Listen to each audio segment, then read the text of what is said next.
Allez voir des gens qui n'ont pas de moyens, qui n'ont pas de voiture, qui n'ont pas de maison en réalité. Mais la joie qu'ils ont dans leur cœur, certains richards de ce monde ne peuvent voir cette joie-là. Parce qu'il est béni. La bénédiction de Dieu, elle peut te faire procurer de l'argent, de matériel. Mais de l'argent, de matériel dans lequel alors tu n'as pas de soucis, tu n'as pas de chagrin, tu n'as pas d'inquiétude parce que ça vient de Dieu lui-même. Alléluia. Amen. Tout de suite, mon épouse vient de donner un témoignage. Qu'elle a monté sur le trottoir.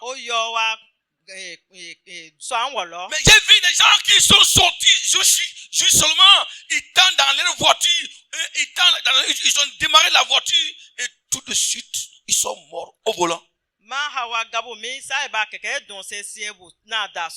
Ils sont morts au volant. Il y a des gens qui sont tombés malades. Et ils ont tout ce qu'il faut pour se soigner.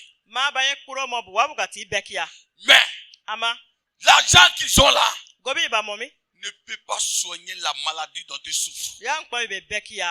Ils ont dépensé, ils ont tout. Mais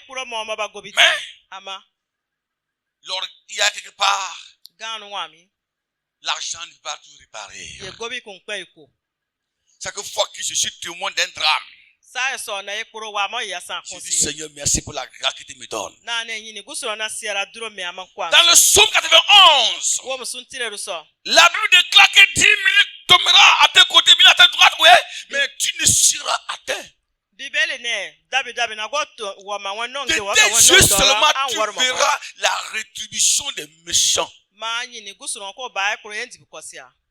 La flèche qui vole dans la nuit et celle qui vole dans la journée, les deux flèches là ne t'atteindront point. Pourquoi? Parce que tu es une créature bénie. Tu portes les marques de la bénédiction de Dieu. Et ce que Dieu a béni, Satan ne peut détruire. Ce que Dieu a béni, aucun sorcier, aucun démon ne peut arracher.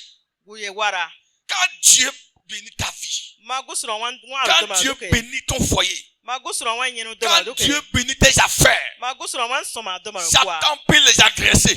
Les démons peuvent les agresser, mais ils n'auront pas de succès. Parce qu'il y a une couverture divine qui est sous ça. Donc un homme béni n'est pas exclu des attaques. Le diable peut t'attaquer, mais la victoire sera toujours à tes côtés. Écoutez, si vous voyez, Satan arrive à fermer une porte de bénédiction de quelqu'un. Il faut savoir que Dieu veut ouvrir une autre ailleurs, plus grande que celle que le diable a fermée.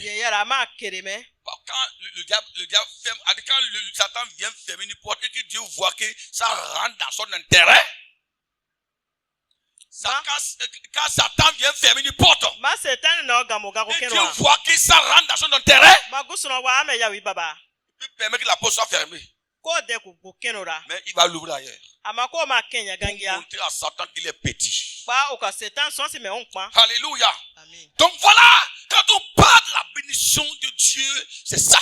Je dirais encore, la bénédiction de Dieu, c'est le souffle divin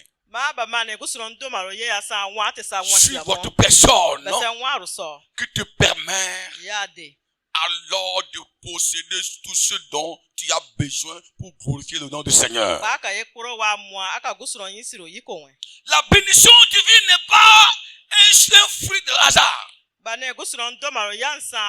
est le fruit de certaines attitudes que nous devons avoir. Ces attitudes-là sont appelées les secrets ou les lois de la bénédiction de Dieu. Quand Dieu veut bénir l'homme, Cet homme doit apprendre à se positionner pour recevoir alors ce dont Dieu veut donner. Alors, quels sont les secrets qui te permettent de se connecter à la bénédiction divine? Les passages que nous venons de lire sont des passages qui nous enseignent comment se connecter à la bénédiction divine. Deutéronome 28, les versets 1 à 2. C'est un passage qui s'adresse au peuple d'Israël. Lorsqu'ils sont venus sur la terre promise, Dieu avait dit à Israël, je t'emmènerai à la terre promise, le pays où coule le lait et le miel. Voilà, Israël est arrivé en Canaan, terre bénie. Comment maintenant recevoir ce que Dieu a béni? Et ainsi Moïse va prononcer le discours. Et ce discours constitue des secrets alors pour Israël à se connecter à des bénédictions divines. Il a commencé par dire, voici les bénédictions qui seront en ton partage. Soulignez, voici des bénédictions qui seront à ton partage. Ces bénédictions dont Moïse mentionne constituent des bénédictions divines. C'est-à-dire ce que l'homme ne peut donner. Ce qu'un autre humain ne peut donner. Ce que le diable peut donner. Ce que les démons ne peuvent donner. Ce que les magiciens ne peuvent donner.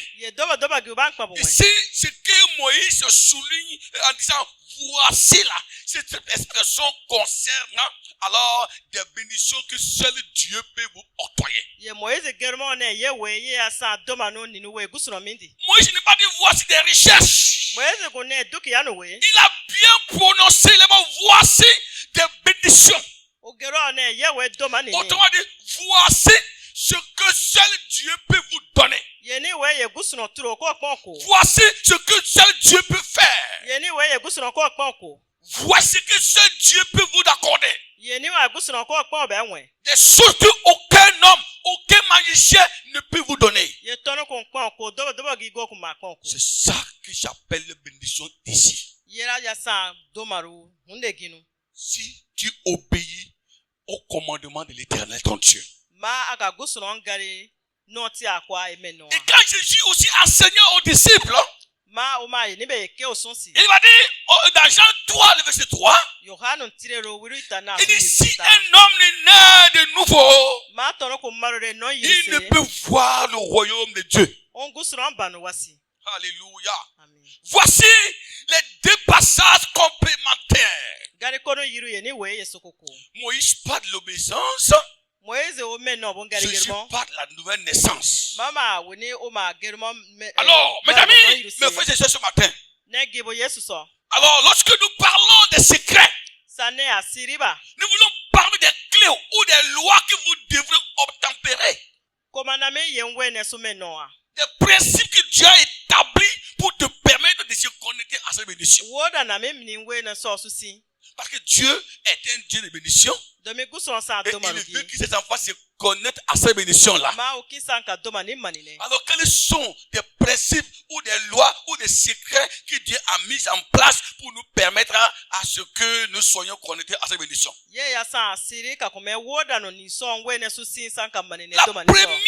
Le premier secret, c'est quoi? C'est la nouvelle naissance. En théologie, on peut parler de la régénération. Ce qui veut dire un homme né de nouveau. Un homme renouvelé par l'Esprit de Dieu en Christ. Un homme né de nouveau est une personne en qui Dieu a lavé, Dieu a nettoyé, Dieu a repris, Dieu a reconstruit le cœur. C'est quelqu'un que Dieu a donné une nouvelle orientation, une nouvelle vision. C'est quelqu'un que Dieu a donné un cœur nouveau qui lui permet de voir comme une voix. d'agir comme il agit. Et ce nouveau cœur fait de lui enfant de Dieu. Enfant de la famille de Dieu. Et dans la famille là, Dieu est le Père. Jésus-Christ est le Fils de son frère. Et le Saint-Esprit est le canal par lequel Dieu vous a scellé la famille là. Donc la nouvelle naissance est le premier secret qui permet à un homme de se connecter à des bénédictions divines. La bénédiction divine ne peut jamais être accordée à un païen. Une personne en qui tout esprit habite, non. C'est pourquoi dans Éphésiens, chapitre 1, le verset 3 dit ici, Dieu nous a bénis de toutes sortes de bénédictions spirituelles en Christ. Ça veut dire quoi? Paul veut tout simplement dire que des bénédictions divines ne sont jamais accordées des gens qui sont hors de la famille de Dieu. Comment quelqu'un peut te dire? Quelqu'un peut dire, homme, donne-moi l'héritage de la famille, sans que ce dernier n'appartient pas à cette famille-là. La nouvelle naissance est la racine de toutes les bénédictions divines. Ce n'est pas par la prière. Ce n'est pas la prière qui t'introduit dans la bénédiction divine, non. C'est d'abord la rédemption de ton âme. Est-ce que je suis un enfant de Dieu? Dieu est le Père et la source de toute bénédiction. Est-ce que ce Dieu-là est mon Père? Est-ce que je suis son enfant? Est-ce qu'il me connaît? Dans la liste des membres de sa famille, est-ce que mon nom y figure? Est-ce que dedans là, quand Dieu veut conduire ses enfants, est-ce que mon nom se fait partie des enfants alors qui appartiennent à la filiation divine? Alléluia. Amen. Alors vous ne pouvez pas réclamer l'héritage du Père tant que vous êtes, si vous n'êtes pas vraiment le fils de ce Père-là. Mes amis, la bénédiction divine est un héritage. Et pour se connecter à cet héritage, vous êtes obligé à devenir enfant de Dieu par le biais de la nouvelle naissance que se opère à travers l'action du Saint-Esprit. Paul pouvait dire, j'ai tout perdu en Christ et j'ai tout gagné en Christ. Il a perdu quoi en Christ? Il a perdu des vaines choses, des vaines pensées, le mauvais cœur, les mauvaises pensées que le diable avait mis dans son cœur. Avant de venir en Christ, il était un persécuteur, un méprieux, un arrogant. Il dit en Christ là, il a tout perdu, cette vaine bénédiction-là. Et il a tout gagné. Il a gagné toutes sortes de bénédictions. C'est pour dire que quand nous venons à Christ, nous devons perdre certaines choses. Nous devons perdre certaines choses avant de gagner des bénédictions divines. Je dois perdre mon moi. Je dois perdre mon orgueil. Je dois perdre ma vie du passé. Je dois perdre mon égoïsme. Je dois perdre mes principes de vie avant de recevoir la nouvelle vie. Il y a des gens qui viennent à l'église pendant des années. Et ils pensent que le fait de venir à l'église pendant des années qui fait d'eux des enfants de Dieu. Alors, être né de nouveau, ce n'est pas là de venir tous les jours à l'église qui fait de vous un homme de nouveau. On peut faire 20 ans, 40 ans dans l'église sans que son nom ne soit figuré dans le royaume des cieux. Je viens à l'église, c'est bon. Mais est-ce que ma vie est transformée? Est-ce que ma vie a changé? Lorsque j'étais païen, avant de venir à l'église, j'étais adultère, j'étais voleur, j'étais menteur, j'étais tous de faire des choses qui sont contraires à la parole de Dieu. Voilà que j'ai été baptisé. Un baptême l'image de la nouvelle naissance. Quelqu'un qui est mort du péché passé. Après mon baptême d'eau, je continue pas à vivre les mêmes choses. C'est moi l'adultère, c'est moi le voleur, c'est moi le menteur, c'est moi l'orgueilleux, c'est moi le rusé, c'est moi à dire les anciennes choses que tu pratiquais avant là, tu as repris des mêmes choses. Alors, ça veut dire que ton cœur n'a pas été touché par le Saint-Esprit. Ça veut dire que Dieu n'a pas encore vaincu ton cœur. Un cœur né de nouveau, c'est un cœur que Dieu a conquis, c'est un cœur que Dieu a vaincu, c'est un cœur que Dieu a dominé. C'est un cœur dans lequel Dieu règne. Et quand Dieu règne dans votre cœur, son esprit aussi est là. Et quand l'esprit est là, c'est une nouvelle vie qui est en vous désormais. Vous ne pensez plus comme vous pensez auparavant. Vous ne parliez comme vous parliez auparavant. Vous ne réagissez plus comme vous réagissez avant. Parce que toutes les choses sont devenues nouvelles dans votre vie. J'ai donné mon exemple ici un jour. J'ai dit, quand moi, je n'étais pas encore de nouveau. J'allais à l'église parce que mes parents allaient à l'église. Jusqu'à un âge donné, il y avait quelque chose qui me dérangeait dans mon cœur. C'était tellement colérique. On ne me parlait pas des fois. Je ne fais pas le coup de poing. D'abord, je bégayais tellement. Quand je manque de la parole, je me fâche. Et parfois, je marchais avec les bouteilles. Avec des bouteilles dans ma main. Et pour moi, la vie de l'homme n'est rien. Et quand je vois un homme, et puis il est grand, pour moi, il est petit devant moi. À cause de cette colère, cette méchanceté que Satan avait mise dans mon cœur, mon homme est arrivé jusqu'à ce qu'il m'a fait le gardien des manques.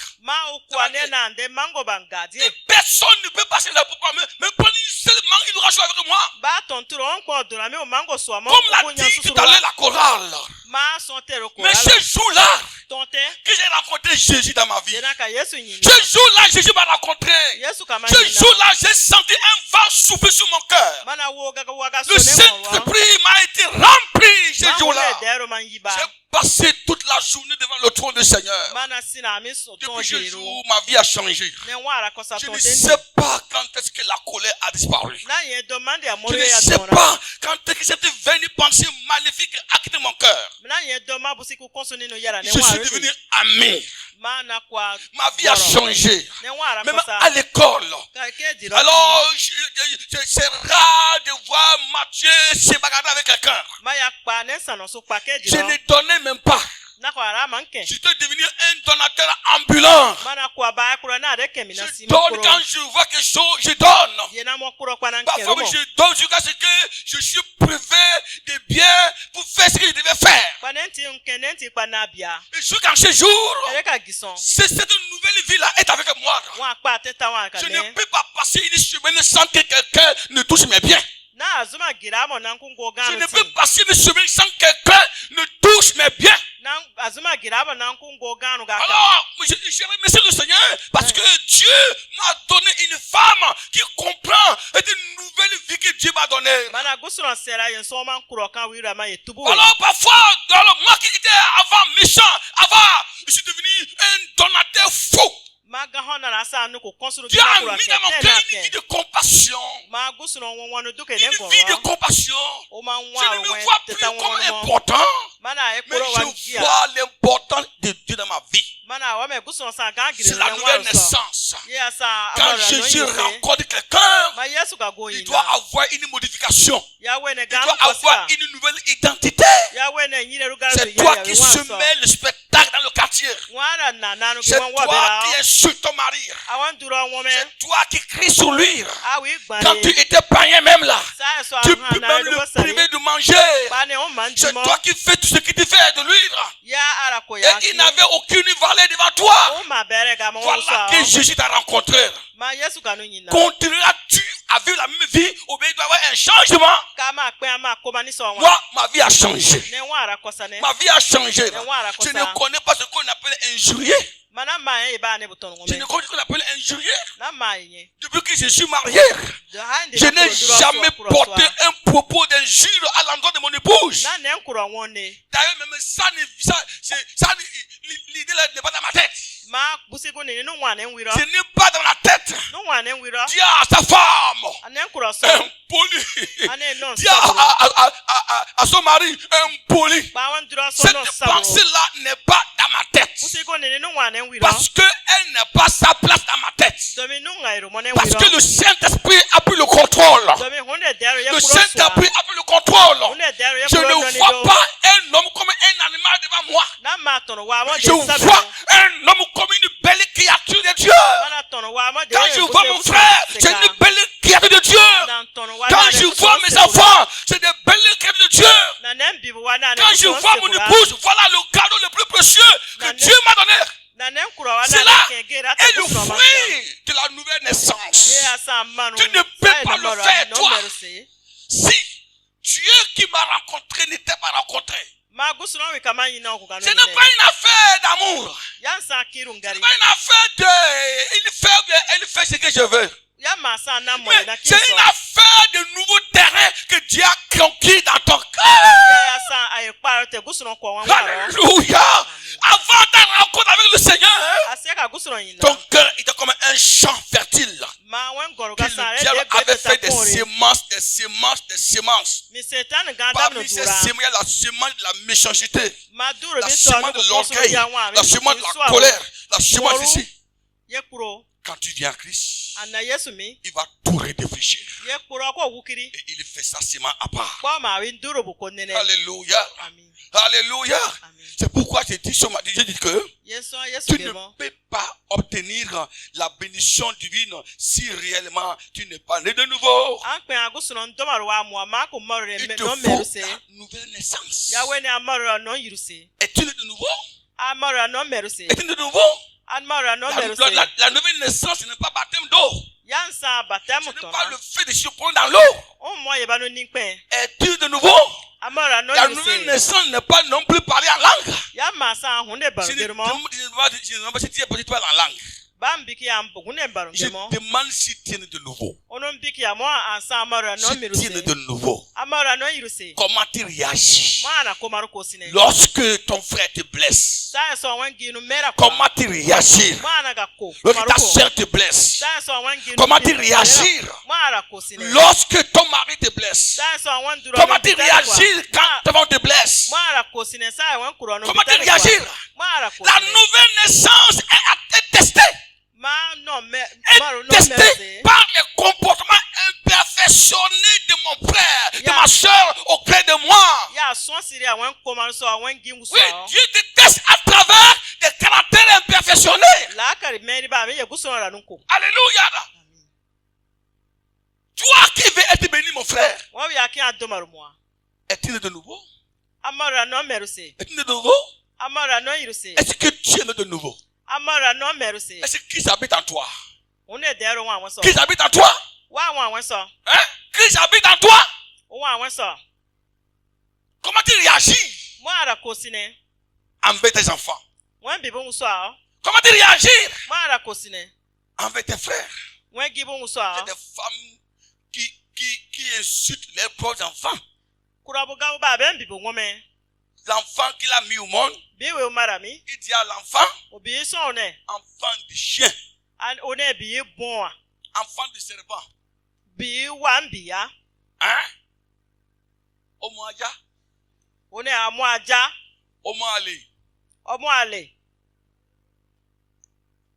Enfant, tu vas encore dire Adjoto, qu'il a mis au monde. Un cœur dans lequel le Saint-Esprit assis Peut dire à Joto.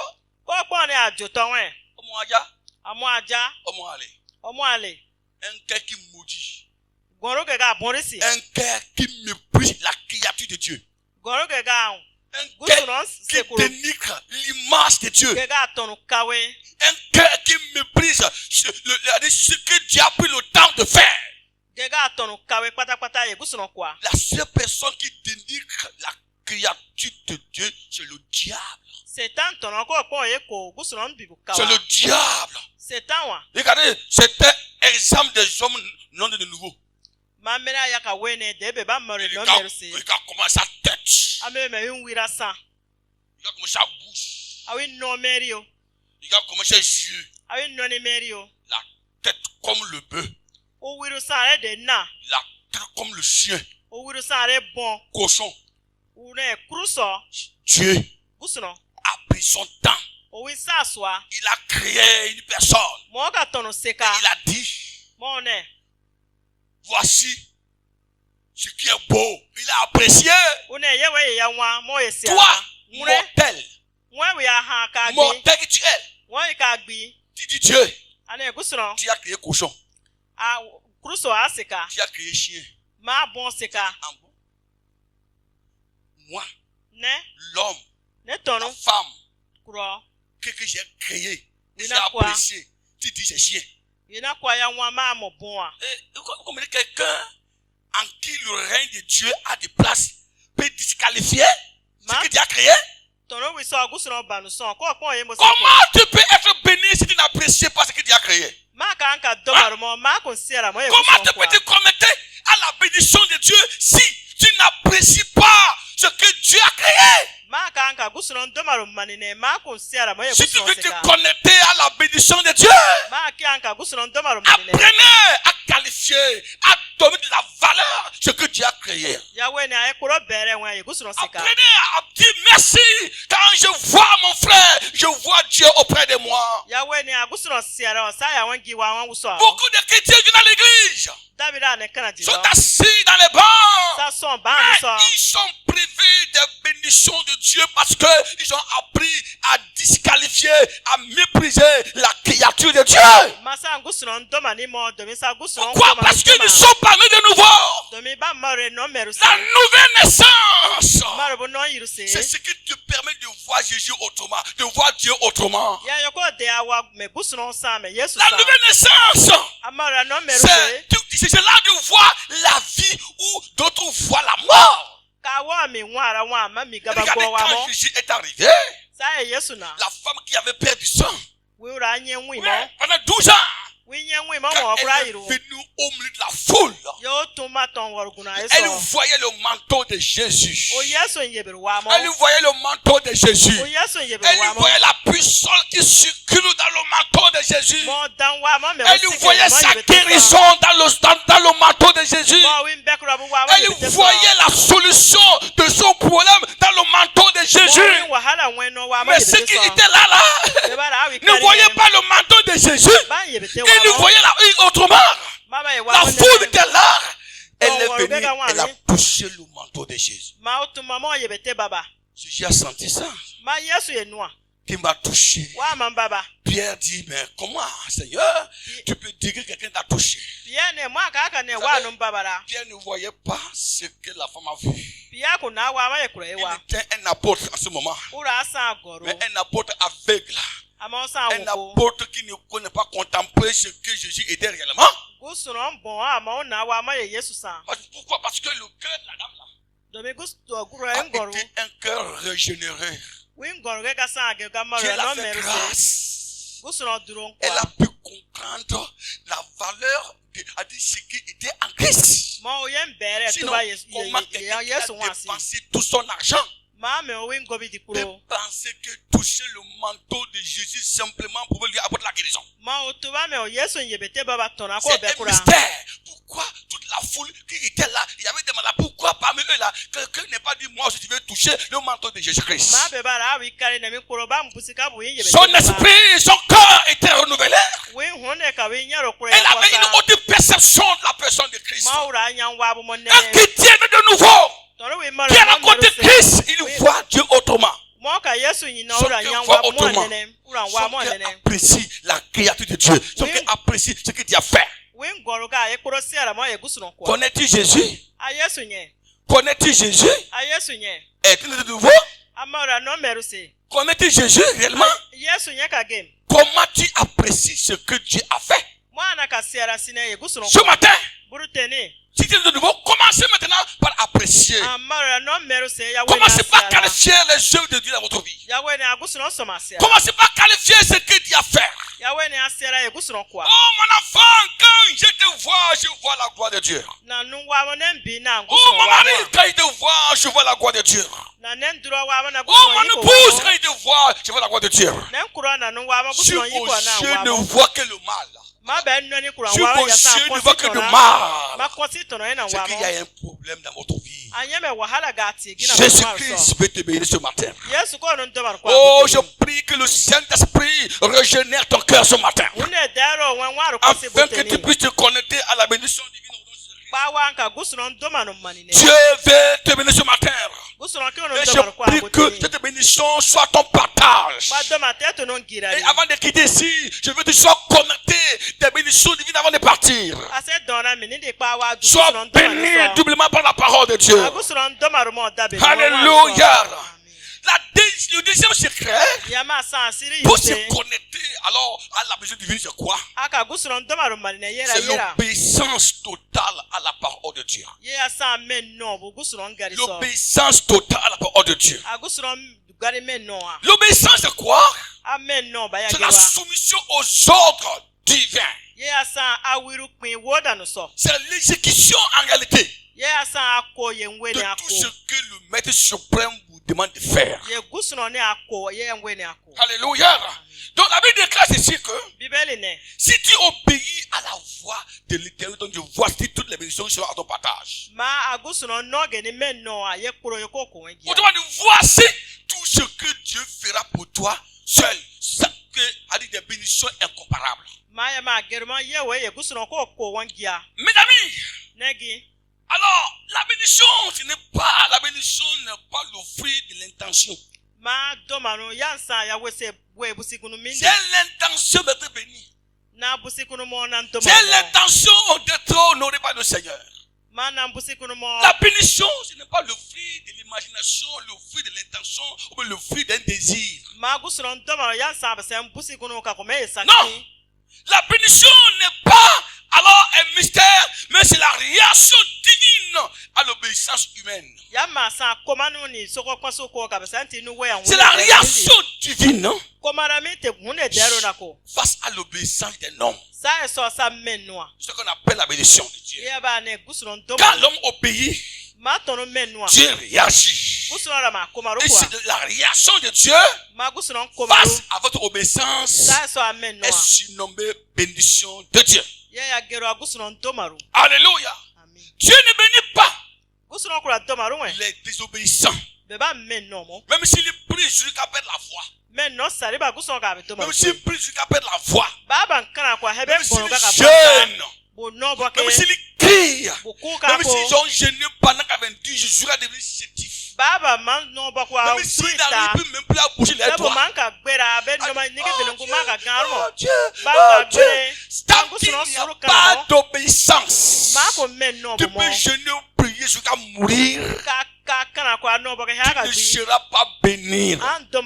C'est l'erreur que beaucoup de chrétiens commettent. Ils pensent qu'ils peuvent remplacer la bénédiction, l'obéissance par la prière. Parce qu'ils peuvent remplacer l'obéissance par des jeûnes, par des traditions.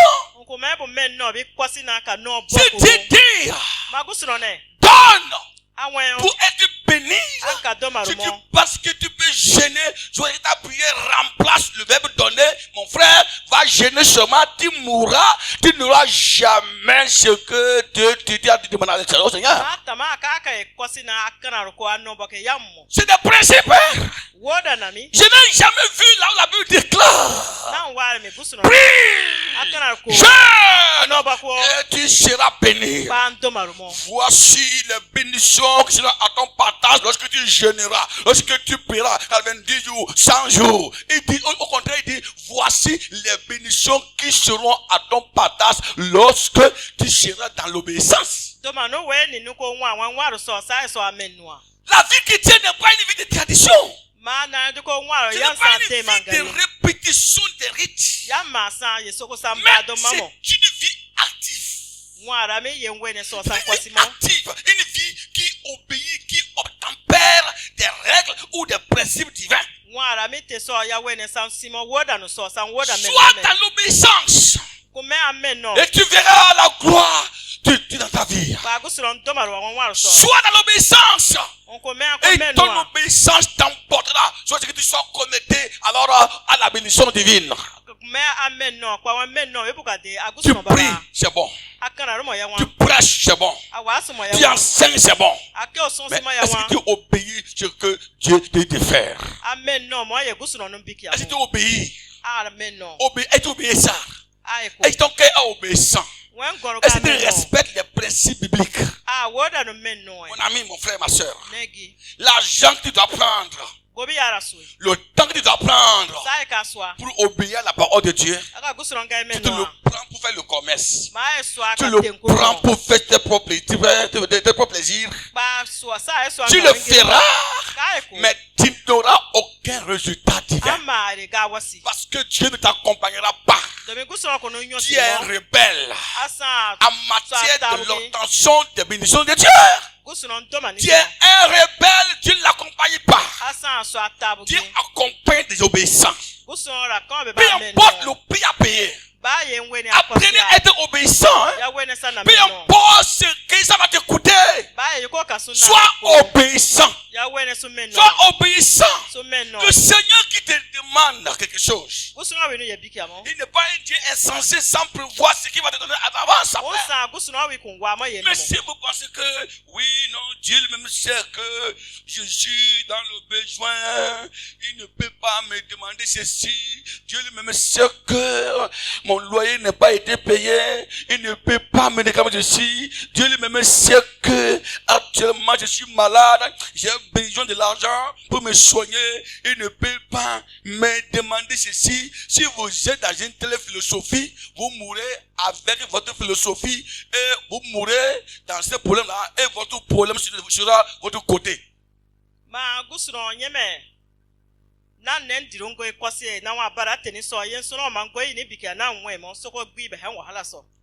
Combien d'enfants Abraham avait?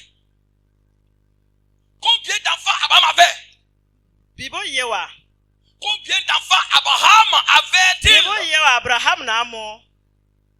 Et à quel âge? Dieu l'a dans l'enfant là? À quel âge? Après la naissance d'Isaac. À un âge d'adolescence peut-être. J'ai dit bonjour mon frère, mon ami Abraham. Oh, mon fils Isaac. Je voulais voir quoi, le degré de l'obéissance. Es-tu obéissant? Amen. À la voix de Dieu. Tu ne peux pas garder ton Isaac à la main en attendant que Dieu te donne le bélier qui vient du ciel. Votre Isaac, c'est ce qui vous coûte cher. Ce qui est premier dans votre vie. Ce qui est plus important dans votre vie. Maintenant, Dieu a encore une bénédiction au ciel qui est plus grand qu'Isaac. Un bélier divin. Un agneau divin qui est plus grand qu'Isaac. Alors, le bélier divin là, cet agneau divin là, était le type de Christ. Jésus-Christ, le sauveur de l'humanité. Et Dieu voulait qu'il passe par la descendance d'Abraham. C'est à travers la naissance de Jésus dans la descendance d'Abraham qu'Abraham sera appelé quoi? Père de tous les croyants, Père de multitudes de nations. Les musulmans considèrent Abraham comme les pères. Le judaïsme considère Abraham comme les pères. Le christianisme aussi considère Abraham comme les pères. Les trois grandes religions monothéisme. Alors on reconnaît tous ensemble Abraham comme les pères. Mais avant qu'Abraham ne devienne ceci, avant qu'il soit une telle valeur, Dieu lui a demandé quoi? Donne-moi ton fils Isaac. Et je vais te donner un Isaac plus grand que le vôtre. Abraham n'est pas discuté avec le Seigneur. C'est là la différence. C'est pourquoi j'avais dit un jour ici que je veux être béni. Mais je ne suis pas prêt à demander la bénédiction d'un personnage biblique si je ne suis pas prêt à marcher dans ses pas. Bénis-moi comme Abraham. Bénis-moi comme Daniel. Bénis-moi comme Joseph. Bénis-moi comme Daniel. Es-tu prêt à être jeté dans la fosse au lion à cause du nom de Christ pour être dévoré? Es-tu prêt? Daniel a accepté d'être jeté dans la fosse au lion pour glorifier le nom du Seigneur Jésus. Es-tu prêt à le faire? Je ne suis pas prêt à le faire. Dans ma prière, ce n'est pas le temps de perdre à dire Seigneur, bénis-moi comme Daniel. Parce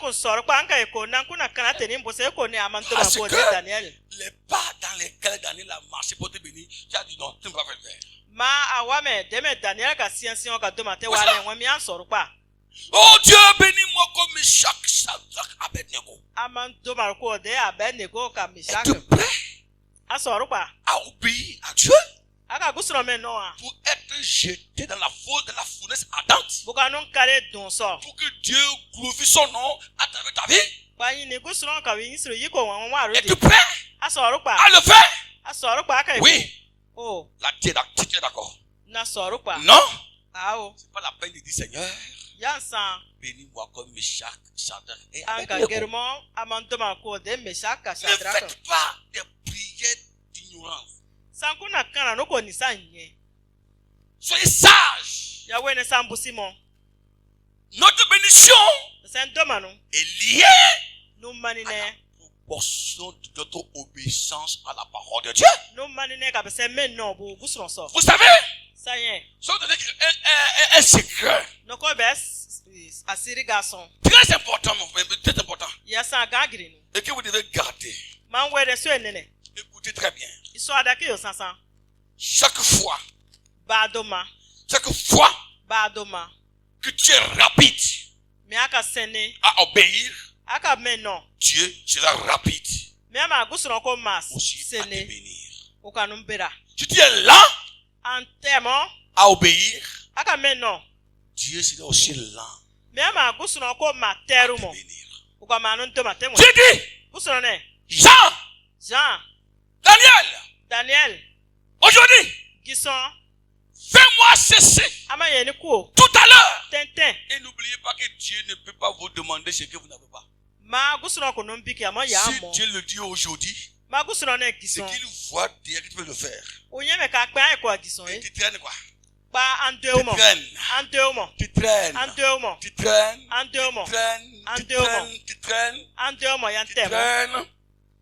Jusqu'à un temps donné. Peut-être avant de venir maintenant là. Dieu a déjà utilisé quelqu'un pour faire à ta place. Et Dieu est venu en dernière position. Le retard dans l'obéissance nous introduit dans les malédictions. Alléluia. Vous comprenez ce qu'il dit? Le retard dans les bénédictions, dans l'obéissance, vous déconnectez et vous introduisez dans la malédiction. Jacques dit à son fils Isaïe, femme, tu es un animal. Je vais préparer le, moi je vais bien manger. Isaïe est parti. Il n'est pas venu de revenir. Et Rebecca va dire à Jacob. Fait rapidement. Ils ont fait un repas bien très très succulent. Pour apporter à Isaac. Écoutez très bien. Moi, quand j'ai fait les rejets du test de façon herméneutique, je me suis demandé réellement, est-ce que Isaac n'avait pas reconnu que j'étais Jacob? Quand j'ai fait l'étude, j'ai vu que d'abord Jacques aime trop la viande. Il aime trop la viande. Il n'arrive pas à résister la viande. Il aimait ça. Et c'est ce qu'il a aimé, qu'il a demandé à Isaïe d'amener. Il est parti. Peut-être il n'est pas trouvé gibier rapidement. Oh, Jacob lui en avait ça.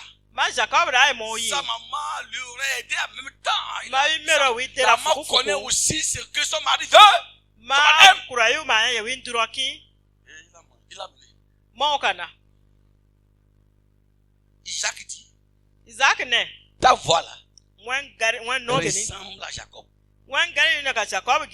Mais ta main ressemble à qui?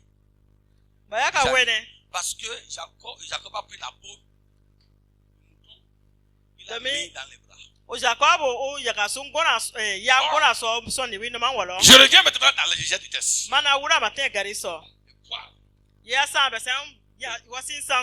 De l'homme et le poids d'animal. C'est la même chose. Ça c'est mon analyse. J'ai le droit de faire l'exégèse de mon test pour approfondir ma connaissance et ma théologie, pour donner ma position. Quelqu'un peut voir ça autrement.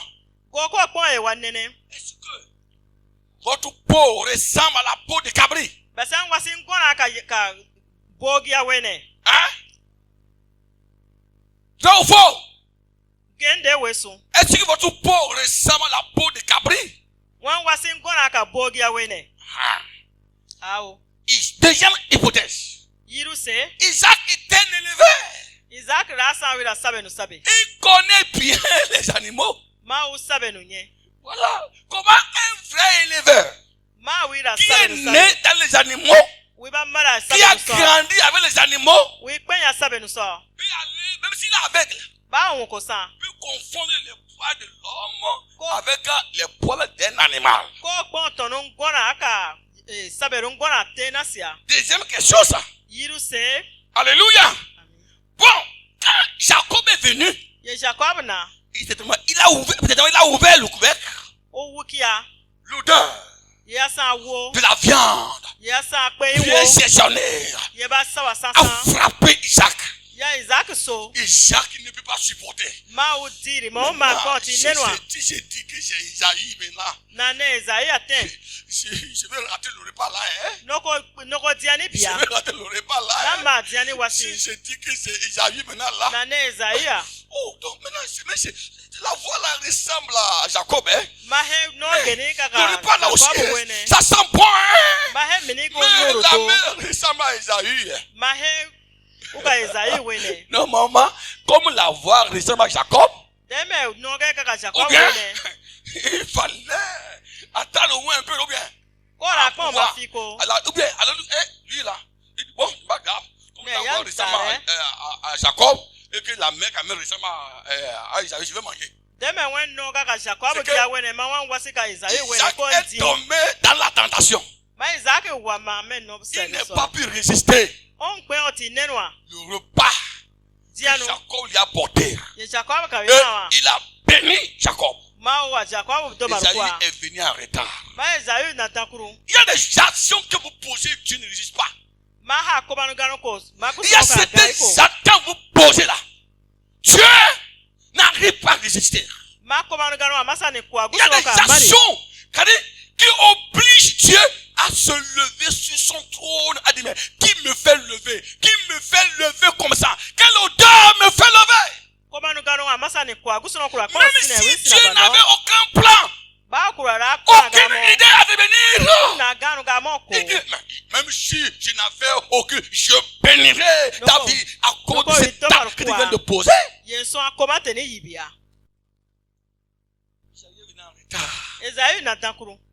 Papa, je vais venir maintenant.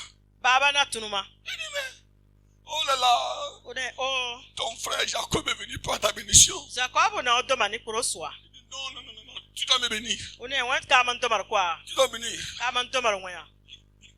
Lis la suite. Jean ouvre la bouche. Il dit le contraire de ce qu'il a dit à Jacob. Le retard. La négligence. Isaïe était un négligent. Qui banalise les décrets. Il dit à Jacob, à quoi sert le doigt d'aînesse? Un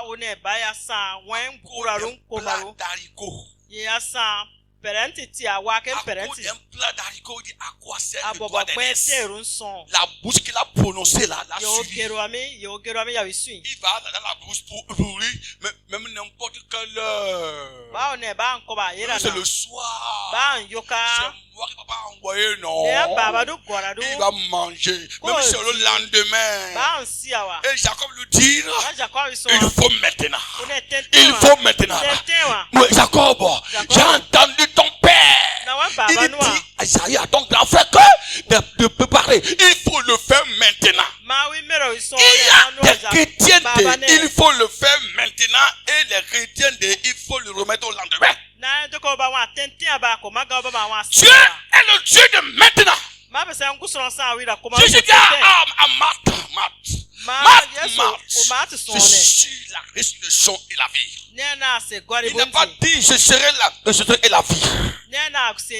Qu'est-ce que Dieu te demande de faire? Et tu es en train de remettre au lendemain, ma soeur. Qu'est-ce que Dieu demande de faire maintenant? Et tu es en train de remettre au lendemain. Mon frère, ma soeur, ce que tu dois faire pour être béni, tu n'as pas besoin de torturer le cerveau et la tête. Dieu veut te faire reconnaître sa bénédiction. Sois obéissant à la voix de Dieu. Fais ce qu'il vous demande de faire. Et tu te connecteras à la bénédiction divine au nom de Jésus-Christ.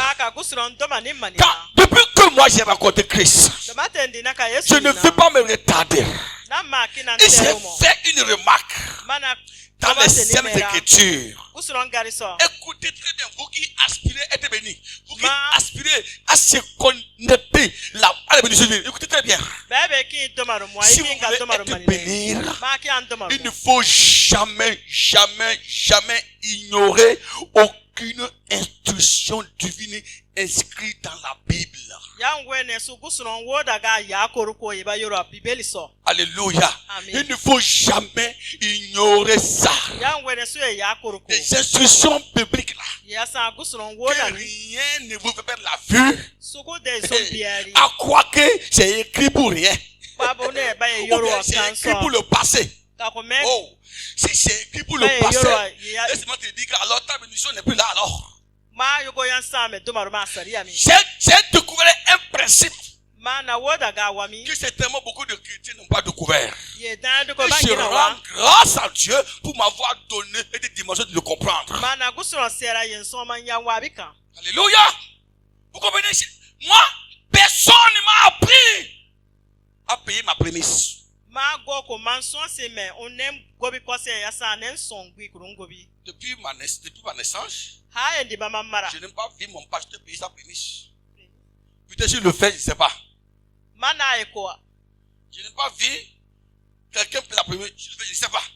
Mais un jour, j'étais en train de lire la Bible. À 5 heures. Et je suis tombé sur le Lévitique.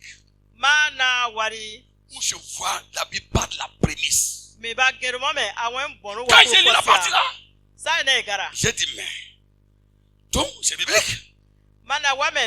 C'est un principe établi. Et Dieu dit, voilà la bénédiction qui sera à ton partage si tu le fais. Je me suis mis à la position de celui que Dieu parle. Et le jour là, je venais de percevoir une bénédiction. Une bénédiction d'un croyant, d'un diacre qui a quitté d'une autre ville. Il est venu, il m'a rencontré au grand marché de Parakou ici. Et il m'a remis les 100 000 francs. J'étais célibataire. J'ai fait ma prière à 6 heures. J'ai réveillé, ma petite m'a dit, va, tu te laver, allez à l'école. Elle avait cours de 7 heures. Je me suis levé. J'ai pris les 100 000 francs. Je me suis dirigé dans la maison d'un homme de Dieu. Je suis venu trouver qu'il dormait. Il était assis au dehors. Au temps de l'Armatan, quand le papa est sorti, il y a quoi? Il y a quoi? Mathieu, il y a quoi? Je dis, non, papa, il n'a rien. Je veux vous devoir. Il m'a mis dans son bureau. J'ai dit, je suis venu pour t'apporter ma prémisse. Il dit quoi? Il dit prémisse. Il dit prémisse. Prémisse. Il dit prémisse. Le gars là, il était pasteur. Moi, il n'était pas encore né. Il n'était pas encore né quoi. Je suis né. Je suis devenu pasteur. Il me demande une prémisse. J'ai dit oui, c'est ma prémisse. Il compte, il va chercher 100 000 francs. Écoute ce qu'il a fait. Il a pris la Bible. Il dit, oh Seigneur Dieu, je veux te dire merci. Parce que tu n'as pas fini de m'enseigner ta parole. Tu n'as pas fait de m'enseigner ta parole. Je rends grâce à ton nom. Parce que je croyais tout connaître. Mais aujourd'hui, tu m'as enseigné la dimension de ta parole. Et il s'est mis à pleurer. Et il a pris la main, il m'a posé sur la tête. Il m'a béni. Il dit que toutes les bénédictions qui sont liées à la prémisse t'accompagnent. C'est un principe. Si, pourquoi? Parce que j'étais poussé. J'étais poussé par l'onction de la bénédiction. Quelqu'un qui n'est pas poussé par l'onction de la bénédiction, il va lire le même verset, il dira que ce n'est pas actuel, il dira que ce n'est pas pour lui, il dira que ça ne dira de rien. Mais celui qui est poussé, celui que Dieu veut bénir, alléluia, quand il tombe là, Dieu lui dit, c'est ton tour de faire, il le fait. Oh, il m'a dit ceci. L'Éternel te bénira. Tu peux avoir des épreuves. Tu peux avoir des attaques. Tu peux être au bord de la mort. Tu vas toucher, se relever, garder la vie et prêcher. Voilà ce qu'il m'a fait. Dieu ne ment pas. Dieu ne ment pas. Il est fidèle. J'étais là. On a pris terrain. Mais rien. On souffrait là. Je l'ai fait ça. Le dimanche qui suivait. Dieu va vous montrer qu'il est fidèle. On je vois 2 personnes qui marchent. Il y avait une cafétéria là, devant le côté Kinyao là. J'étais en boubou. Ils sont venus dire qu'ils sont venus au Niger, les voitures gâtées. Et ils ont fait quitter avec nous. Après quelqu'un a fait sortir 1 800 000. Je bénis ton ministère. Le second 1 100 000. 1 ministère. Mama yiru se ma million so aka photo una et le lundi matin, on était à Maranatha dans un séminaire. Masa Maranatha. Jean Combien te dit missionnaire. Mabane Goro. Il y avait un jeune américain qui dit c'est qui missionnaire? Wabane Goro. J'ai dit non, j'ai un surnom. Manane ayi sidaba yika. J'ai dit non, viens derrière, viens. Il m'a amené derrière la chapelle. Il dit que le nom là m'a touché. Il me met dans la poche. Il me donne de l'argent beaucoup. L'argent beaucoup. L'argent beaucoup. L'argent beaucoup. Dans la semaine, il y a là. Je suis en train de tourner autour des 4 millions. Écoutez que Dieu est fidèle. Dieu ne ment pas. Dieu est honnête. Dieu est fidèle. Il est gentil. Il est merveilleux. Et ce n'est pas fini. Ce n'est pas fini. Regardez, le missionnaire romain que les gens disent qu'il est aval. Il m'appelle chez lui. Il dit non, viens. Le terrain c'est combien? Il dit non, on ne pas. Il dit attendez. Il a compté 5 millions. Il dit prends. Alléluia. Amen. Alléluia. Amen. On a pris terrain là. Et on est allé lui montrer là où on a payé. Les agents de l'hygiène nous ont ramené encore ici pour dire que le terrain qu'on a payé là-bas, on s'est trompé de lieu. Mais c'est ici. La prémisse continue pas à travailler. Alléluia. J'ai pris l'argent là. J'ai investi. On a payé des tôles. On a pris des tôles, on a fait tout ce qu'il faut. Parce qu'il a dit que c'est dans l'exercice de mon ministère. Beaucoup de personnes voient l'église de Bira debout, mais ils ne savent pas comment c'est venir. C'est un mystère. Jusqu'aujourd'hui, je continue encore par voir les fruits de ma prémisse. Et après, tant de nouveau, écoutez très bien, s'il y a un homme qui a prié pour le choix de son conjoint chez moi, j'ai prié pendant 6 ans sans recevoir la réponse de l'Éternel. Depuis 2009, Seigneur, donne-moi ma femme, donne-moi ma femme. Le ciel est silencieux. Le ciel est calme. J'ai commis des erreurs, des choix qui n'étaient pas dans le plan de Dieu. Mais après c'est tard, le ciel a été ouvert. Je n'ai pas tellement souffert après cela maintenant. Je suis en train de prier et j'entends la voix de Dieu. Je n'ai pas entendu pendant 6 ans là. Pendant ma prière, pendant de prier pour des filles, au niveau de cette belle créature, ma prémisse a parlé auprès de Dieu.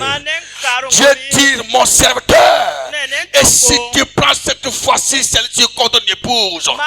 J'ai entendu la voix de Dieu audiblement. Le ciel était fermé pendant 6 ans. Mais après que j'ai payé la prémisse pour la première de ma vie, le ciel a été ouvert pour moi. J'ai été connecté. J'ai gêné. J'ai prié. C'est pourquoi un jour, j'ai défini pour moi la bénédiction comme la révélation de ce que je dois faire. Ok, prie. Mais ils n'ont pas de révélation.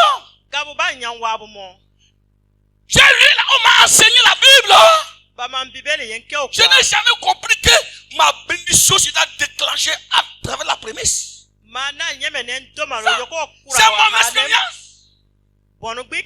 mon expérience. C'est mon expérience. Toi, tu lis sans te dire rien. J'ai lu, Dieu m'a parlé par là.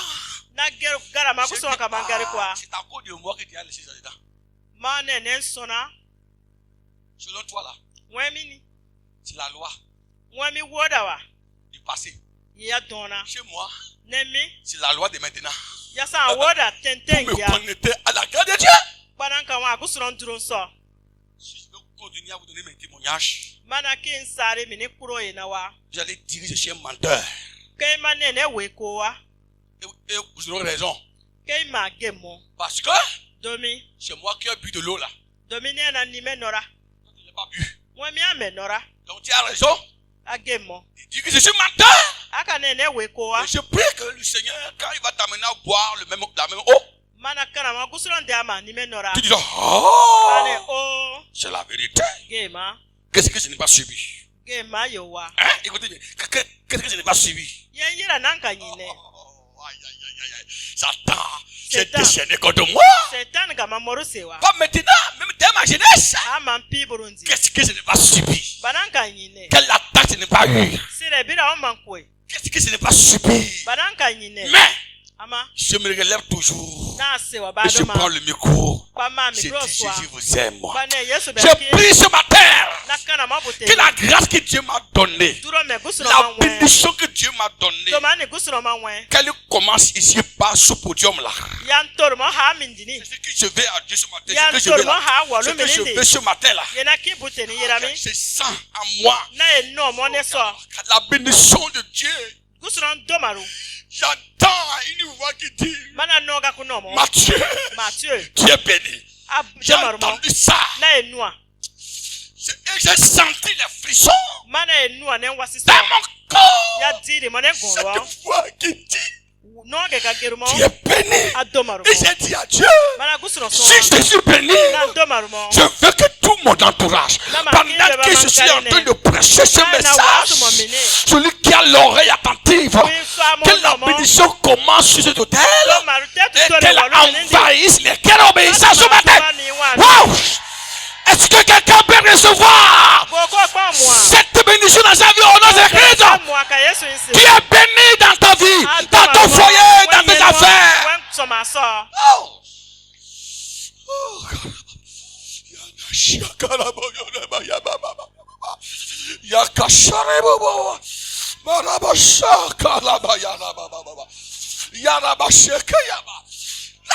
La bénédiction, c'est des flammes, c'est des flammes de révélation. Un homme béni, quand il lit la Bible, écoutez bien, il ne voit pas comme celui qui n'est pas béni. Un homme béni, quand il lit la Bible, il la comprend profondément comme Dieu l'a écrit. Et Dieu lui révèle la profondeur. Toi et moi, si je suis béni, tu n'es pas béni, nous garderons la même Bible. On n'aura pas la même compréhension. Je lirai. Chacun, je vais comprendre. Tu ne comprendras pas. Tu ne comprendras parce que tu n'es pas béni. Tu n'es pas béni. Chaque fois que je lis la Bible, je m'arrête. Je m'arrête. Je m'arrête. C'est pourquoi je passe trop de temps dans mon bureau. Je peux passer du temps dans mon bureau de 23h jusqu'à 4h du matin. Je m'arrête. Je m'arrête. Ce matin là, j'ai dormi à quelle heure? Que nous regardons. Je suis à 5 heures. Me coucher. Parce que je lis, Dieu me parle. Je lis, Dieu me parle. Je lis, Dieu me parle. Et toi, quand tu prendras la même Bible, tu liras, tu ne comprendras pas parce que la bénédiction n'accompagne pas. Avant que mon épouse ne fasse l'accident là, il a lu un psaume. Elle a lu un psaume. Elle m'a dit, chérie, je n'ai pas compris le contexte. Aide-moi à comprendre le contexte. J'ai dit, lis-moi le psaume là. Lis-moi le psaume d'abord. Quand il a lu le psaume, en même temps, la bénédiction qui était à moi accompagne me révèle le texte. Historiquement, voilà celui qui a écrit le psaume. Voilà le contexte dans lequel il a écrit le psaume. Le Père est en train de rendre grâce à Dieu pour ce que Dieu a fait.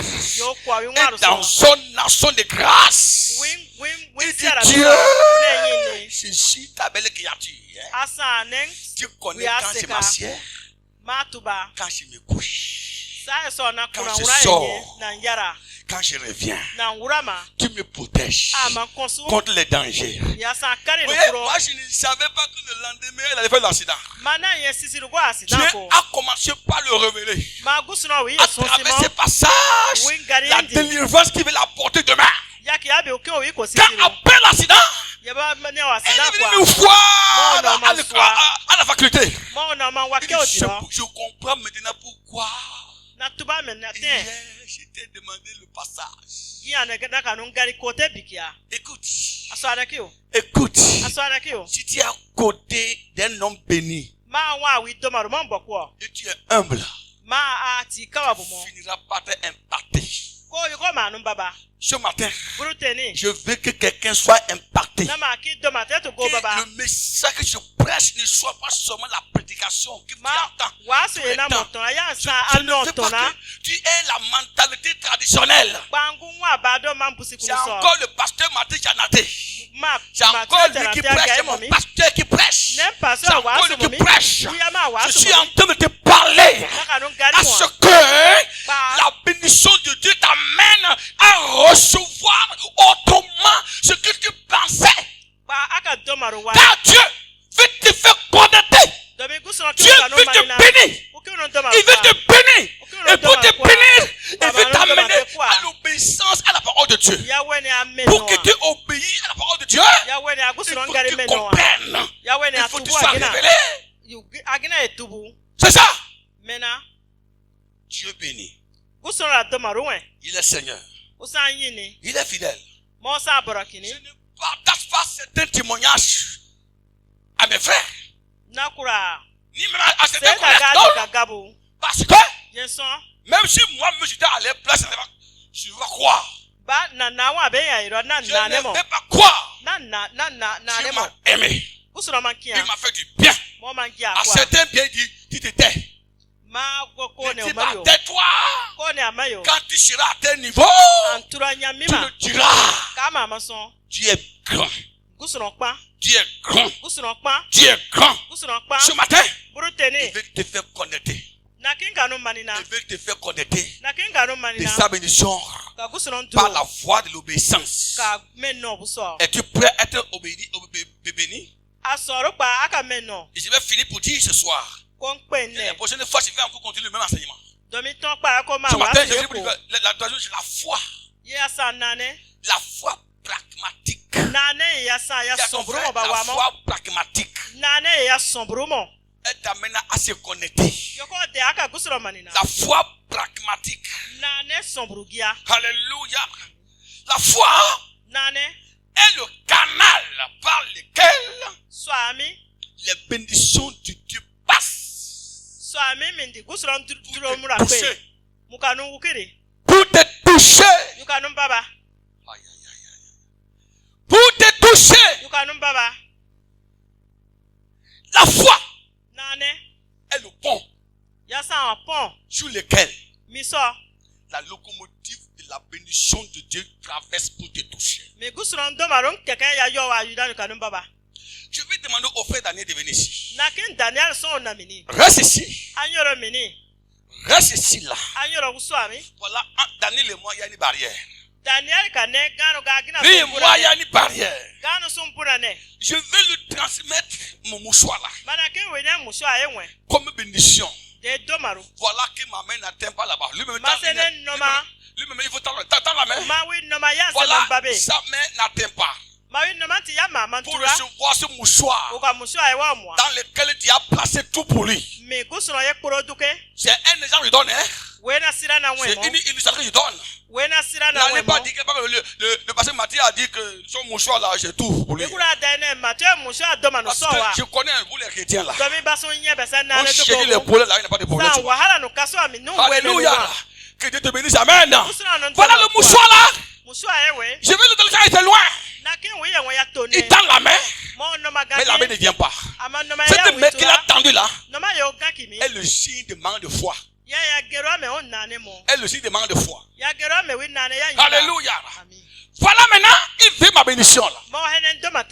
Comment il va faire pour recevoir tes bénédictions? Alléluia. Comment il va faire pour que sa main touche cette bénédiction là? Voilà, donnez-moi maintenant l'eau là. Je vous demande de l'eau là. Voilà. Voilà. Il a pris la foi. Voilà, tends encore. Tends la copie bien gardée. Voilà. Ici, la main est prolongée. Ce n'est plus la main qui est prolongée. Mais il y a quelque chose qui existe entre sa main et moi. Voilà que la main est dans le devoir maintenant. Le bidon est la foi à travers laquelle il a reçu le mouchoir. Il a reçu le mouchoir à travers le bidon là. Maintenant, prends le mouchoir maintenant. Il a gardé le mouchoir. Il est béni. Alléluia. Quelqu'un dit, mais il y avait un pont, non? Daniel, comment tu as fait pour recevoir le mouchoir du pasteur? C'est la foi. La foi, c'est quoi? C'est quoi la foi là? Montre-moi ça. Montre-moi ça. Voilà que le bidon est invisible. La foi là, c'est la main. C'est la main surnaturelle qui vous permet d'accéder aux bénédictions divines. Voilà ce qui veut dire la foi. De manière simple, la foi te permet de recevoir la bénédiction divine. Dans Hébreux, chapitre 11, verset 6, la bénédiction sans la foi, il est impossible de plaire à Dieu. Alléluia. C'est la vérité. Ça veut dire quoi? La foi n'est pas une croyance mentale. Beaucoup de chrétiens ont des croyances mentales. La foi n'est pas une croyance mentale, mais une action basée sur la parole de Dieu, où votre foi s'arrête. Votre bénédiction s'arrête également là. Si ta foi ne continue plus, votre bénédiction ne continue plus. Plus votre foi continue, Dieu continue avec vous. Dieu continue avec vous. Oh, que le Seigneur fasse continuer ta foi. Alléluia. Que la parole de Dieu ne soit pas pour toi une épreuve, un obstacle. Quand ils lisent la Bible, un fardeau, un livre difficile, au lieu qu'il soit une opportunité à travers laquelle vous possédez des bénédictions là. C'est un malheur. Encore. Dieu a dit encore. Dieu a dit encore. Dieu a dit encore. Au lieu que la Bible soit pour toi, une bénédiction, elle devient une chose de plainte. Une chose de plainte. Tu n'es pas connecté. Tu n'es pas connecté. Il faut te connecter ce matin à la bénédiction divine. La foi est une force agressive. Dis à ton frère, la foi est une force agressive qui va chercher ce que Dieu a promis pour toi. C'est une foi agressive qui va chercher ce que Dieu a promis pour toi. Quand tu n'as pas de foi, tu n'as plus un instrument qui peut digérer la bénédiction de Dieu. Un homme sans foi. Un homme sans foi, il a entouré par des promesses. Il ne les touche jamais. Ce matin, veux-tu être béni? Veux-tu être béni? Veux-tu être béni? Dieu t'invite ce matin à la nouvelle naissance. à la nouvelle naissance, à l'obéissance, à la parole de Dieu, à une foi pragmatique, à une foi pragmatique, la foi obéie.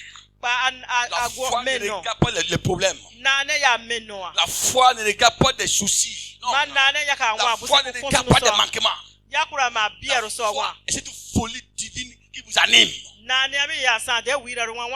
braver des actions impossibles aux yeux des hommes. Par la foi, David regarde Goliath comme un petit. Voilà. Par la foi, il voit Goliath comme un petit. David a vaincu un homme de foi. Un homme de foi. Gagner la bataille avant le combat. Un homme de foi. Gagner la bataille quoi? Avant le combat. Ce n'est pas le combat qui détermine sa victoire, mais il gagne la bataille avant le combat. David avait vaincu Goliath même avant le combat. Ce matin, Dieu m'a envoyé pour te reconnecter de la bénédiction divine. Il m'a envoyé pour reconnecter ta famille à la bénédiction divine. Il m'a envoyé pour te reconnecter ta vie, ton travail, ton ministère, tes enfants à la bénédiction divine. Il m'a envoyé pour trouver les jeux à vivre la bénédiction divine et non seulement à parler d'elle. Et non seulement à parler d'elle. Un homme béni. Sa présence attire. Sa présence attire. Ce qui n'apporte pas la bénédiction, Dieu est loin ça de lui. Dieu est loin ça de lui. Et il attire vers lui la bénédiction divine. Un homme béni n'a pas peur. Il n'est pas peur de lendemain. Il n'est pas peur aujourd'hui. Il n'est pas peur de lendemain. Il n'est pas peur aujourd'hui. Il n'est pas peur de lendemain. Parce que la main de Dieu est avec lui. Je n'ai pas peur aujourd'hui. Je n'ai pas peur aujourd'hui. Je n'ai pas peur demain. Et je n'aurai jamais peur. Je n'aurai jamais peur. Parce qu'il y a une main de Dieu qui est avec moi. Enfin, je vais vous dire mes frères. Qui est Dieu? Dieu est saint. Dieu est pur. Dieu est propre. Alléluia. Dans la famille de Dieu, ce sont des fils qui reçoivent la place d'honneur. Et des fils sont ceux qui marchent dans la sainteté. Il n'a rien dans la main de Dieu qui est sale. Notez bien. Il n'a rien dans la main de Dieu qui est sale. Ne croyez jamais que Dieu peut se compromettre en vous donnant des choses saintes. Malgré votre état de pécheur, votre état d'incrédulité, votre état d'immoralité, votre état de vie, alors contraire à la parole de Dieu. Ce Dieu-là, je n'aime pas lui que moi je crois. Le Dieu qui m'a rencontré, il est saint. Et le jour que je l'ai rencontré, il m'a dit qu'il est saint. Il est saint. Saint. Saint. 3 fois saint. Fait tout simplement dire une sainteté qui n'est pas de limite. Une sainteté qui n'est pas de limite. Écoutez, veux-tu te connecter à Dieu? Cette bénédiction commence aujourd'hui par se séparer de ton péché traditionnel. De ton péché traditionnel. Reviens au Seigneur. Reviens à Dieu. Reviens à Dieu. Aujourd'hui, change ta vie. Répands-toi. Tu verras Dieu te visiter. Parfois, Dieu veut rentrer dans votre maison, dans votre famille. Mais l'état moral dans lequel je trouve votre vie, votre famille, ne permet pas Dieu de vous visiter. Soyez saints. Je prêcherai la sainteté jusqu'au jour de ma mort. Celui qui vous fait croire qu'il y a un Dieu qui bénit dans le péché vous trompe. Vous pouvez offrir des milliards, des voitures, des maisons à votre pasteur. Il peut faire des prières prophétiques sur votre vie. Sur vous-même. Vous n'êtes pas conscient que vous marchez dans la sainteté. Mes frères, ce sont des tambours, des cymbales qui frissonnent, qui ne vous apportera rien. Dieu est saint. Dieu est saint. Il est saint. Soyez saint partout où vous allez. Soyez saint dans votre foyer, dans votre chambre, dans vos voyages, dans votre entreprise. Soyez saint. La sainteté ne dépend pas de la présence de mon frère. Non. C'est la responsabilité morale que vous avez. La sainteté, c'est la responsabilité morale que vous avez. Je peux voyager. Je peux voyager, faire n'importe quoi, je veux ailleurs. Sans que ma femme ne soit au courant. Ouais. Je peux voyager au Ghana. Je peux aller en Europe. Je fais ce que je veux. Si je suis un homme responsable, moralement, la distance entre ma femme et moi ne me plongera pas dans l'impureté. Parce que le Dieu saint est assis dans mon cœur. Il est assis dans mon cœur. Il dit, Matthieu, je suis saint. Le matin, je suis saint. Le soir, je suis saint. Oh, je suis saint. Saint. Donc un homme qui crée Dieu, le bâtiment, le rythme moral de la sainteté bat dans son cœur de manière palpitante. Cet homme-là, il peut se coucher une nuit. Dieu peut se révéler à lui. Demande-moi ce que tu veux. Demande-moi ce que tu veux. Un homme obéissant. Saint. Il n'a pas besoin de tout demander à Dieu avant que Dieu ne lui offre cela. Ces bénédictions-là peuvent venir de nulle part. De nulle part. Que vous ne croyez. Soyez saint. Soyez saint. Même quand vous serez quelque part. Agogunu. Karimama. Malambila. Parakou. Dans votre chambre d'hôtel. Seul comme ça. Je veux que tu vois Dieu auprès de toi. Il y a des gens qui ne voient plus Dieu quand ils voyagent. Il ne voit plus Dieu quand il fait nuit. Comme l'a dit David.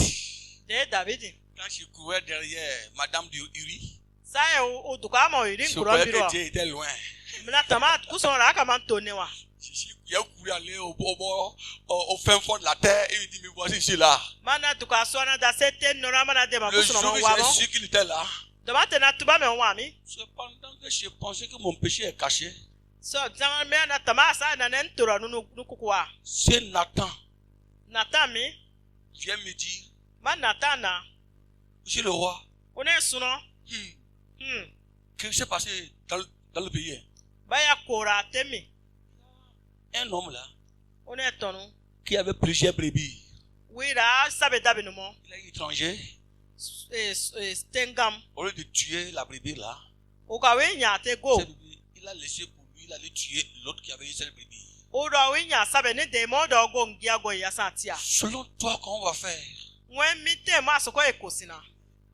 Nathan, celui-là, c'est à éliminer immédiatement. Il n'a pas fait de bagarre à tuer. C'est de l'injustice. Comme David, c'était de l'injustice. Nathan me dit que c'est moi. Tu as fait quoi avec la femme de Uri? C'est pourquoi David dit, où irai-je loin de ta présence? Voilà le contexte. Où irai-je loin de ta présence? Si je dis que je dois courir aller au fond de la mer, le voilà, il est là. Si je dis la nuit, au moins courir, la nuit devient lumière. Si je dis, je vais courir vers la fin de la terre, il est encore là. Oh Dieu, ta science est au-dessus de ma portée. Ce que tu as fait révéler à Nathan, vraiment, j'ai peur de toi. Oh Dieu, ne m'ôte pas ton esprit. Pardonne-moi. Pardonne-moi. Ne me fais pas perdre le temps dans le péché. Mon âme a soif de toi. Comme une biche qui court d'après les coups d'eau vivants. Oh Dieu, mon âme a soif de toi. Mon âme a soif de toi. Toi seul me suivis. J'ai tué Uri. J'ai couché avec sa femme. Je l'ai tué pour couvrir le mal. Mais toi, Dieu, tu voyais tout. Tu m'as découvert. Il m'a dit encore, avant que ma maman ne chasse, qu'il n'avait rien dans son ventre. Oh, tu me connaissais. Tu me connaissais avant que même je n'entre dans le central de ma mère. Oh Dieu, qui peut s'échapper à ta présence, qui peut échapper à ta science. Ce matin, Dieu veut te faire reconnaître à la bénédiction que tu as perdue.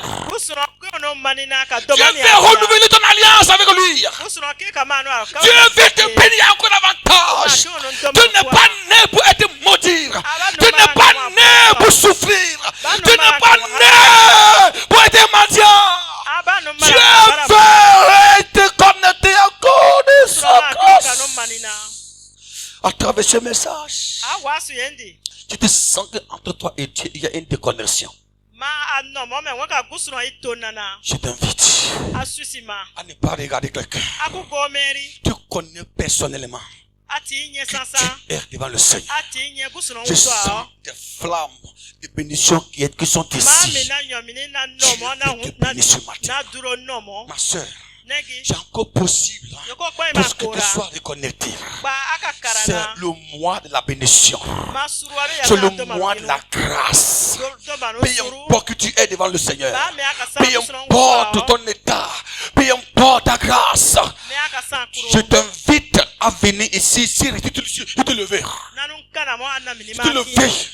Tu te lever et tu es conscient. Et tu veux alors reconnecter à la bénédiction divine. Tu veux te réparer avec Dieu. Tu veux sentir la gloire de Dieu dans ta maison. Viens devant le Seigneur avec un cœur conscient. Et tu verras Dieu te reconnecter dans ta vie. Merci Seigneur. Merci Jésus. Merci Seigneur. Merci Jésus Christ. C'est ton jour de bénédiction. C'est ton jour de grâce. C'est ton jour de bénédiction. C'est ton jour de grâce. C'est ton jour de bénédiction. Alléluia. Tu n'as pas besoin de faire un combat spirituel pour chercher un démon, mais tu as besoin de te reconnecter avec le Seigneur, de te lier avec le Seigneur. Je veux, si tu sens que tu es déconnecté, viens devant le Seigneur. Ne regarde personne.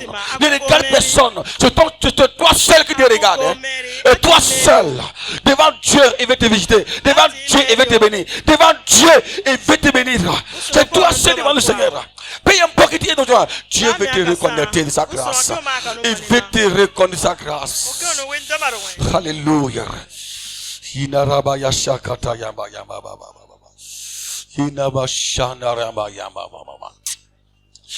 Oh Seigneur, Père mon Dieu mort. Oh Seigneur. Alléluia.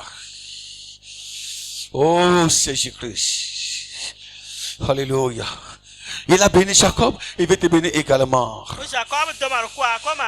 Oriama Shakayama. Oriama Yama.